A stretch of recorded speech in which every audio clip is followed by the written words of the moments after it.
Tension prevailed in the Chamarajpet area of the city after 3 cows were attacked by unidentified individuals with their udders severed. The incident occurred in Vinayaka Nagar, Chamarajpet, and the cows belonged to a local resident, Karna. Residents were alerted to the situation by the distressed cries of the cattle and discovered the injured animals lying in a pool of blood, leading to widespread outrage in the locality. Chief Minister Siddaramaiah condemned the incident and directed Bengaluru Police Commissioner B. Dayananda to conduct a thorough investigation. He assured that the perpetrators would be brought to justice.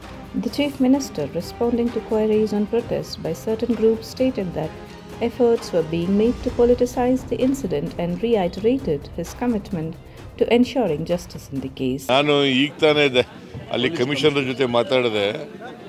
ಕೂಡಲೇ ಅವರ ಮೇಲೆ ಕ್ರಮ ತಗೋಬೇಕು ಅಂತ ಹೇಳಿದ್ದೀನಿ. ಅವ್ರು ಯಾರು ಅಂತ ಪತ್ತೆ ಹಚ್ಚಬೇಕು ಅಂತ ಹೇಳಿದ್ದೀನಿ ಕಮಿಷನರಿಗೆ. ಅವರಿಗೆ ಯಾರು ಮಾಡಿದ್ರು ಕೂಡ ಅವರಿಗೆ ಕಾನೂನು ಪ್ರಕಾರ ಶಿಕ್ಷೆ ಕೊಡಿಸ್ತಕ್ಕಂಥ ಕೆಲಸ ಮಾಡ್ತೀವಿ.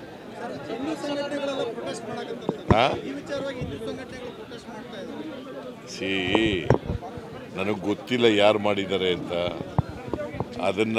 ಅದಕ್ಕೆ ಹಿಂದೂ ಸಂಘಟನೆಗಳು ಪ್ರತಿಭಟನೆ ಮಾಡೋದಿದೆಯಲ್ಲ, ಅದು ರಾಜಕೀಯವಾಗಿ ಮಾಡ್ತಾ ಇರ್ತಕ್ಕಂಥ. ಹಿಂಸೆ ಕೊಡಬಾರ್ದ್ರಿ. ನಿಜ ಯಾರು ಮಾಡಿದ್ದಾರೆ ಅಂತ ಗೊತ್ತಿಲ್ವಲ್ಲಪ್ಪ. ಸುಮ್ಮನೆ ನೀವು ಕೆಚ್ಚಲು ಕುಯ್ಬಾರ್ದು ಅಂತಂದರೆ ಕೆಚ್ಚಲು ಕುಯ್ಬಾರ್ದು ಅನ್ನೋದು ತಪ್ಪು. ಕೆಚ್ಚಲು ಕೂದಿರೋದು ತಪ್ಪು. ಯಾರೇ ಮಾಡಿದ್ರು ಕೂಡ ಅದು ಅಪರಾಧ. ಗೊತ್ತಾಯ್ತಾ? ಅಪರಾಧ ಮಾಡಿದವರು ಯಾರು ಅಂತ ಪತ್ತೆ ಹಚ್ಚಿ ಅವರಿಗೆ ಶಿಕ್ಷೆ ಕೊಡಿಸ್ತಕ್ಕಂಥ ಕೆಲಸವನ್ನು ಮಾಡ್ತೇವೆ. BJP leaders, including leader of opposition in the State Legislative Council, Chelwadi Narayanaswamy, and former Deputy CM, CN Ashwath Narayan, strongly condemned the attack, citing the cultural and religious significance of cows during the Sankranti festival. They announced plans to observe Black Sankranti if the government failed to act decisively. ಯಾರು ಕೂಡ ಇಂಥದ್ದನ್ನು ಮಾಡಬಾರ್ದು. ಪ್ರಾಣಿ ಅಂತಂದ್ರೆ ಏನು? ನಾವು ಪ್ರಾಣಿನೇ, ಮನುಷ್ಯನೂ ಪ್ರಾಣಿನೇ, ಇನ್ನೊಂದು ಪ್ರಾಣಿನೇ. ಅದರ ಜೀವ ಬೇರೆ ಅಲ್ಲ, ನಮ್ಮ ಜೀವ ಬೇರೆ ಅಲ್ಲ. ಆ ರೀತಿ ಇಂಥ ದುಷ್ಕೃತ್ಯಗಳನ್ನು ಮಾಡೋದರಲ್ಲಿ ಯಾರಿಗೂ ಕೂಡ ಒಳ್ಳೇದಾಗೋದಿಲ್ಲ. ಅದು ಯಾರು ಮಾಡಿದಾರೋ ನಾನು ಅದರ ಬಗ್ಗೆ ಇನ್ನು ಮಾತಾಡೋಕ್ಕೆ ಹೋಗೋದಿಲ್ಲ. ಇನ್ವೆಸ್ಟಿಗೇಷನ್ ಆಗಬೇಕು. ಅದು ಯಾರು ಮಾಡಿದ್ದಾರೆ ಅನ್ನೋದು ಹೊರಗಡೆ ಬರಬೇಕು. ಯಾರು ಮಾಡಿದ್ರೂ ಕೂಡ ಅದು ಒಂದು ರೀತಿ ಅಮಾನವೀಯ ಕೃತ್ಯ. ಅದನ್ನು ಖಂಡಿಸಲೇಬೇಕು.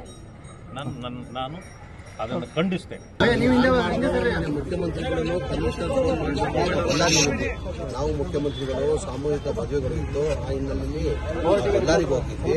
ಅಲ್ಲಿಂದಾನೇ ಮನೆ ಮುಖ್ಯಮಂತ್ರಿಗಳು ಮನೆ ಕಮಿಷನರ್ ಅವರಿಗೆ ಫೋನ್ ಮಾಡಿ ಡೈರೆಕ್ಷನ್ ಕೊಟ್ಟಿದ್ದಾರೆ. ಅದು ಯಾರಿದ್ದಾರೆ ಬೇಗ ಆದಷ್ಟು ಬೇಗ ಅವ್ರನ್ನ ಅರೆಸ್ಟ್ ಮಾಡಬೇಕು, ಅವ್ರನ್ನ ಶಿಕ್ಷೆ ಕೊಡಬೇಕು ಅಂತ. ಅವ್ನು ಯಾವನಾನೇ ಇರಲಿ, ಅವ್ನು ಅರೆಸ್ಟ್ ಮಾಡೇ ಮಾಡ್ತೀವಿ. ಅವ್ನಿಗೆ ಏನು ಶಿಕ್ಷೆ ಕೊಡೋದು ಆ ಶಿಕ್ಷೆ ಕೊಡ್ತೀವಿ. ಈಗ CCTV ಎಲ್ಲ ಇದು ಮಾಡಿದ್ದಾರೆ. ಪೊಲೀಸ್ ಅವರೆಲ್ಲ ಐಡೆಂಟಿಫೈ ಮಾಡ್ತಾ ಇದ್ದಾರೆ, ತನಿಖೆ ಮಾಡ್ತಾ ಇದ್ದಾರೆ. CCTV ಎಲ್ಲ ತರಿಸಿ ಎಲ್ಲ ಐಡೆಂಟಿಫೈ ಮಾಡ್ತಾರೆ. ಅದೇನಾಗಿದೆ, ಆ ಪರ್ಟಿಕ್ಯುಲರ್ ಸ್ಪಾಟ್ ಅಲ್ಲಿ CCTV ಇಲ್ಲ. ಅದು ಅಲ್ಮಾ ಸ್ಕೂಲ್ ಅಂತ ಇದೆ, ಅಲ್ಲಿ CCTV ಇದೆ. ಅದ್ರಲ್ಲಿ ನೋಡಿ ಏನೋ ಪೊಲೀಸ್ ಅವ್ರ ಕೆಲಸ ಅವ್ರು ಮಾಡ್ತಾ ಇದ್ದಾರೆ ಅಂತ. ಇಷ್ಟು ಮಾತ್ರ ಹೇಳ್ತೀನಿ. ಅವ್ನು ಯಾರು ಮಾಡಿದ್ರು ಅವನಂತೂ ಮನುಷ್ಯ ಅನ್ಬೋದು. ಪ್ರಾಣಿ ಮೇಲೆ ಏನು ದ್ವೇಷ? ಪ್ರಾಣಿ ಮೇಲೆ ಏನು ದ್ವೇಷ ತಗೊಳ್ಳೋದು? ಅವ್ನು ಯಾರನ್ನ ಇಲ್ಲಿ ಅವನ್ನ ಶಿಕ್ಷೆ ಆಗಲೇಬೇಕು. ನಾನು ನಮ್ಮ ಇನ್ಸ್ಪೆಕ್ಟರ್ ಅವ್ರು ಹೇಳಿದ್ದೀನಿ, ಮನೆ ಮುಖ್ಯಮಂತ್ರಿಗಳು ಕಮಿಷನರ್ ಫೋನ್ ಮಾಡಿ ಬಳ್ಳಾರಿಯಿಂದಾನೆ ಅದು ಯಾರು ಹಿಡಿದಾರೆ, ಯಾರು ಮಾಡಿದಾರೋ ಅವ್ರು ಆದಷ್ಟು ಬೇಕು ಅವ್ರಿಗೆ ಅರೆಸ್ಟ್ ಮಾಡಬೇಕು, ಅವ್ರಿಗೆ ಶಿಕ್ಷೆ ಕೊಡಬೇಕು ಅಂತ ಮನೆ ಮುಖ್ಯಮಂತ್ರಿಗಳು ಹೇಳಿದ್ದಾರೆ. ಈಗ ಅಮುದ ಅಂತ ಇವ್ರ ಅಣ್ಣ ಅವರೇ ಹಸು ನೋಡ್ಕೊಳ್ತಾ ಇದ್ರು. ಕರ್ಣ ಅಂತ ಅಮುದ ಅವ್ರ ಅಣ್ಣ ಕರ್ಣ ಅಂತ ಅವನೇ ಪಾಪ ಹಸು ನೋಡ್ಕೊಂಡು ಅದಲ್ಲೇ ಪಾಪ ಅವ್ರ ಜೀವನ ಆಯ್ತಿದ್ದು. ಈಗ ಯಾರೋ ಹೇಳ್ತಾ ಇದ್ರು ಪಾಪ ಈ ಹಸು ಹಾಲು ಕೊಡೋಕ್ಕೆ ಸಾಧ್ಯ ಆಗಲ್ಲ ಜನಗಂದ್ರೆ, ಆ ಹಾಲು ಕೊಡೋದು ಪಾರ್ಟ್ಸನ್ನು ಕಟ್ ಮಾಡಿದ್ದಾರೆ ಅಂತ ಹೇಳ್ಬಿಟ್ಟು ಆ ಹಾಲು ಕೊಡೋಕ್ಕೆ ಸಾಧ್ಯ ಆಗಲ್ಲ ಅಂತ ಹೇಳಿದ್ದಾರೆ. ನಾನು ಅಮುದಾಗಿ ಹೇಳಿದ್ದೀನಿ, ನಾನು ನಿಮ್ಮ ಅಣ್ಣನ ಗಿಡಮ್ಮ ಇನ್ನು ಅವ್ರಿಗೆಲ್ಲೋ ಆಚೆ ಅವ್ರಿಗೆ ಹೇಳಮ್ಮ ಅದು ಹಸುಗಳು ಏನಿದೆ ಅದು ನನ್ನ ಕಡೆಯಿಂದ ಕೊಡ್ತೀನಿ ಅಂತ ನಾನು ಅಮುದಾಗಿ ಹೇಳಿದ್ದೀನಿ. ಅವ್ರ ಅಣ್ಣ ಬಂದಾದ್ಮೇಲೆ ನಾಳೆ ನಾನು ಹಸುಗಳು ಏನು ಡ್ಯಾಮೇಜ್ ಹೊಸ ಹಸು ಅವ್ರಿಗೆ ಕೊಡ್ತೀನಿ. ಸರ್, ಎಲ್ಲ ಒಂದ್ ಕಡೆ ಬರೀ ಮೂಕ ಪ್ರಾಣಿಗಳಷ್ಟೇ ಅಲ್ಲ, ಮಹಿಳೆಯರಿಗೂ ಕೂಡ ಅಲ್ಲಿ ಸುರಕ್ಷತೆ ಇಲ್ಲ ಅಂತ ಮನುಷ್ಯನಿಗೆ ಮಾಡೋದು ಅದು ತಪ್ಪೆ. ಈಗ ಪ್ರಾಣಿಗಳಿಗೆ ಮಾಡ್ತಾರಂದ್ರೆ ಅವ್ರ ಮನುಷ್ಯರು ಅವರು ಯಾವನ ಇರಲಿ, ಅವನು ಯಾವನ ಇರಲಿ, ಅವನಿಗೆ ಶಿಕ್ಷೆ ಆಗಲಿಲ್ಲ. The incident has sparked significant outrage, with both residents and political leaders demanding swift action to bring the culprits to justice. In a latest update, it was revealed that Syed Nasru, 30, from Champaran district, Bihar, was arrested after investigations showed that he had committed the act while drunk. Nasru, who works in a plastic and cloth bag stitching shop located 50 meters from the incident site, was taken into custody and remanded to judicial custody until January 24. The cows, after receiving treatment, are now out of danger.